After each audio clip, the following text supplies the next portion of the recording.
get you hooked up. Welcome back to the Stockwell Eldridge Show. I'm Jason Stockwell, Remax Results. I'm Dawn Eldridge, Remax Results.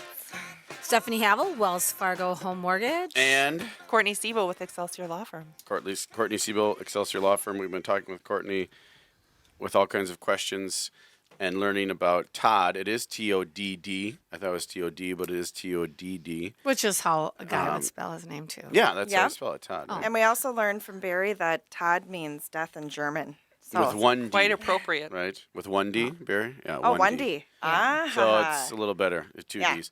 A little bit. Well, my question was, too, so, thinking to all these really great questions. And, I don't know, too, it seems like it might be like a hard conversation. Like, I think my dad, I hope my dad spends every dollar of his retirement while he's alive, But my mom passed away, and so my dad remarried. And so, we kind of always, situations like that, like, who's going to get their house or who gets what or this or that, who put more money into that house that they purchased and all that kind of stuff. But so, again, it's like, I ask my parents, do you have, oh yeah, we have it all taken care of. And it's like, I don't want it because I want your money. I would rather it not go to the probate or court. And you don't want to be surprised either. And then surprised to the point where and then when they're gone, you don't have any recourse for resolving some of those feelings. Yeah. So that was going to be my question is, if somebody had, so maybe my parents or my dad, says, yeah, I don't know, sure, do you offer like a consultation or is there information on your website? Or if somebody's listening, wants to get more information or how to get started, can you do that? Absolutely. I offer free consultations. I'll sit down with people for up to an hour and answer their questions and tell them a little bit about what I do. And yeah, I'm always happy to, even do free reviews of estate plans and things like that. So are there ones, that's a good question then. So if somebody has, maybe they set something up with another attorney or a different law firm, is that something that you could then, like you said, could you review that then or make changes to that? Like even if another attorney drew it up, can you make changes to another attorney's estate policy, or how does that work? What we do is I typically revoke the prior plan that's been in place, so the prior documents. Okay.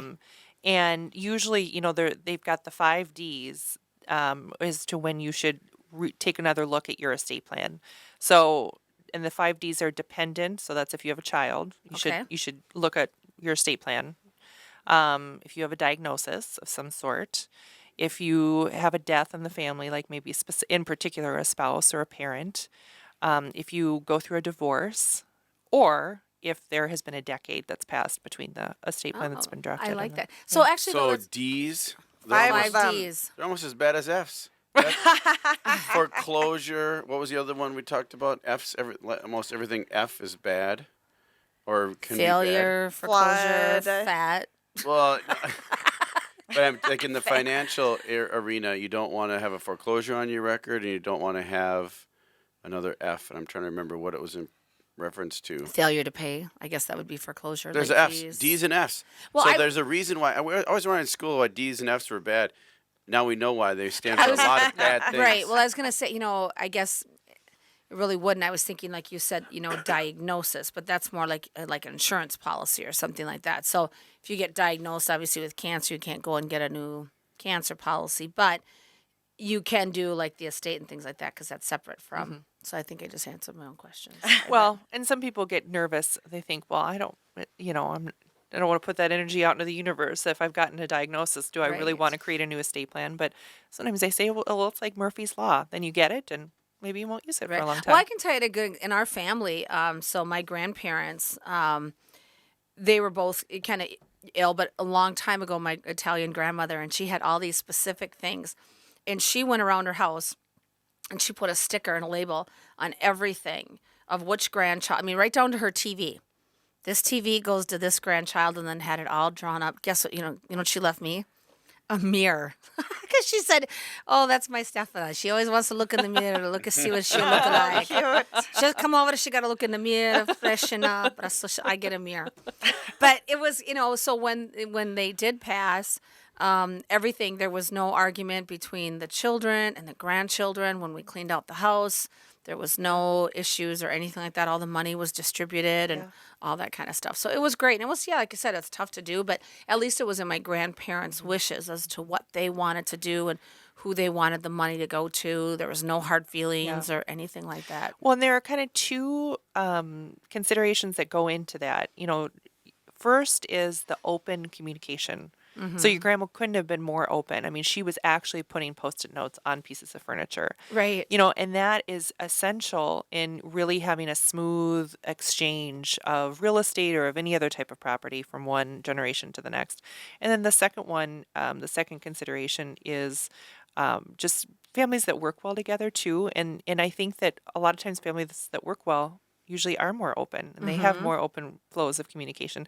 And the worst is just when there are these secrets or there are these surprises and people say, well, I'm going to cut so and so out, but I'm not going to tell them about it. Right. And then that person who's been cut out is devastated. Yeah, or and- jewelry, anything like that. Or, like remarriages and all that kind of stuff. I mean, my mom had passed away, so then, my grandma wanted to make sure that my mom's portion, of the inheritance went to her grandchildren and this and that. So it was, so I think I agree. I think it's really important. So if we wanted a consultation, Courtney, what would we call her?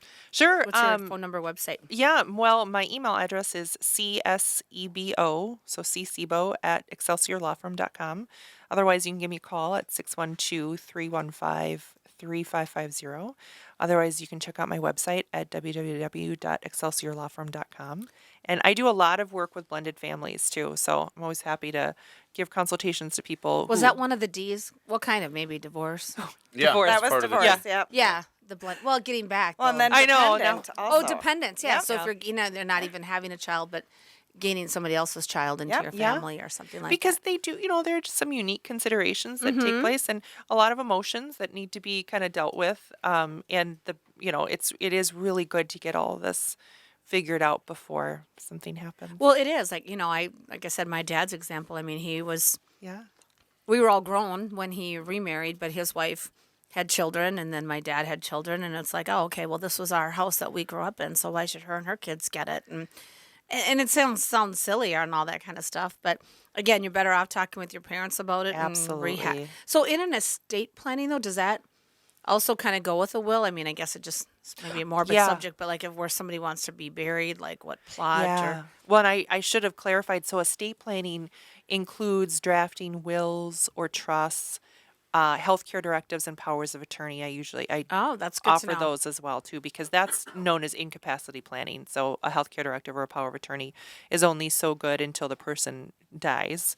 And then afterwards, that's when the will or the testamentary document, such as a revocable trust or irrevocable trust, comes into play. So, yeah, but that's kind of what estate planning means. So it's a lot to think about. And here's what I would say. If you're listening out there and you're thinking about this and you're going through this, and just I imagine what you're thinking maybe if you're thinking this. One, I'm too young. I don't need to think about this, even if you are older or a silver fox. Or here's the other thing you're thinking about. I don't want to talk about this with my kids. It's going to cause a rift in the family right now. Right. I'm better off not saying a peep Yeah. about any of this and then let them figure it out after I'm dead, or look at my will and then they can hate me after I'm gone versus hating me while I'm alive. What do you think of that? Well, and I think, Jason, that is so true. People do that all the time, and it's a horrible because it's uncomfortable. thing. It's uncomfortable, one, to talk Yeah. about your own death, but it's also uncomfortable to talk to your heirs about who's going to get what, and what if they fight, and what if they don't Or it's give like their- when you see in those movies Right. and everybody's all gathered around the room Yeah. and they're reading it, and all of a sudden it's like, oh, and my I entire wanted estate is that. left to, my mistress I have don't had know. for 50 What do you years. Well, think? And I mean, that's an excellent point, and you really have to think through what your children are going to experience if you do that, if you leave that, and you don't tell them Well, what because if you're you too put the uncomfortable. directives? What if you put all the directives in there, but you just don't want to disclose the directives? Well, so that while you're on Earth here, while you're alive, and they're all nice to you, right, and you have a good happy time, Yeah. versus being angry at you because so and so's getting what and so Or and so's getting. well, actually, can they be contested? So let's say if my dad were Yeah. to pass and he leaves everything to yeah. us, his wife's children get everything and we get nothing.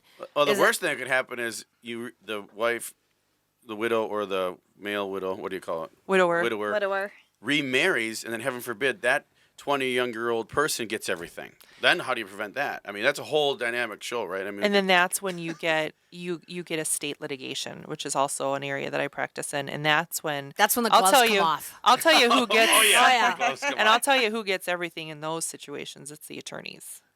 Oh, I Oh, bet. Well, they I eat guess everything well, up. good for you then, right? Well, look at a year Well- later, and Prince's estate is still in probate. Yeah. I mean, Yeah, The right. bigger the fight, the more there is, and the more ambiguity or the more situation we have in More a money state for fight, Courtney. then it's all Just kidding. the attorneys. Because I've heard of cases where they'll just litigate just to burn up money, just to prevent someone from getting any money. Absolutely. You heard that in evil, and divorce that's- situations. Absolutely. Yeah, terrible. that's too bad. But Well, we'll talk more after the Well- next break. Good stuff, Courtney. I'm Stephanie Havel with Wells Fargo I'm Home Jason. Mortgage.